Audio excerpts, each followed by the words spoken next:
Before the UK opened the floodgates with their care worker visa, many Nigerians abroad were ashamed to tell their friends or families back home that they were care workers because the next thing that will follow is, this one went abroad to go and clean Oyinbo, you know what? There was a time when social media was the go-to place for Nigerians to announce that they've traveled out. Facebook posts, winter jacket photos, location tags. That's how you knew someone had made it out.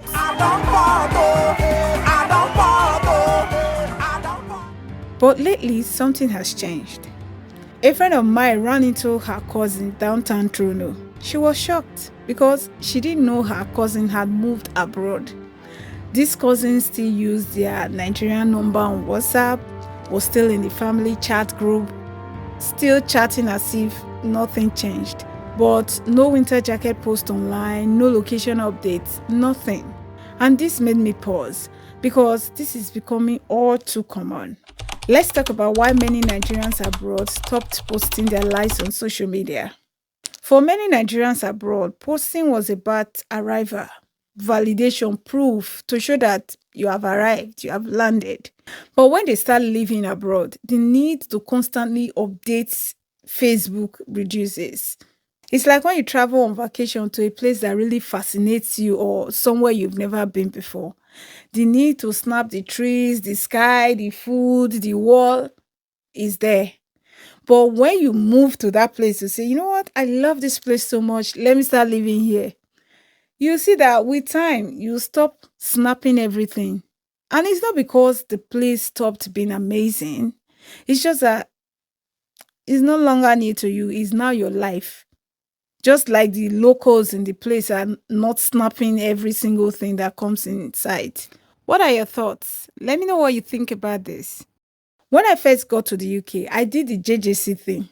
Downing Street, London Bridge, London Eye, all those things. I would snap with them and post online. But as I started living in the UK, I didn't feel the need to snap when I go into central London. Whenever I'm in central London, something brought me there. And I'm always like, I need to finish my business and get out of this place because it's crowded. So I push past tourists and go and do my business and finish and go back home. So that when I later moved to Canada, it was quiet. The move was exciting, yes, but life became busier. We now had kids who had to settle. While we have to settle ourselves, there were paperwork to be done. By then, abroad was no longer a headline for me. It wasn't new. It was just life. So there was no need to post. There are also Nigerians abroad who avoid posting because of the expectation visibility brings. Once people see movement, requests start. You post about your job, messages in your DM. You post comfort, assumptions follow. So sometimes silence becomes a way to manage pressure because folks are just trying to stay afloat. And most people assume that silence means something did not work out. They think the ones constantly posting updates have it all together. But that assumption misses the point. Sometimes the more you look, the less you see.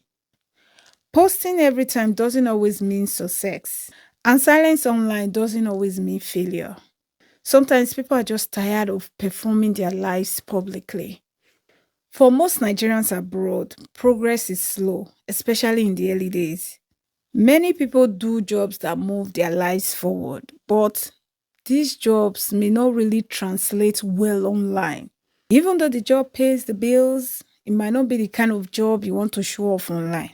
You know, Nigerians, we value white collar jobs a lot. If you are not a doctor, lawyer, engineer, or any white collar job and you are posting it, it may feel like a downgrade. Before the UK opened the floodgates with their care worker visa, many Nigerians abroad were ashamed to tell their friends or families back home that they were care workers because the next thing that will follow is, this one went abroad to go and clean Oyinbo, you know what?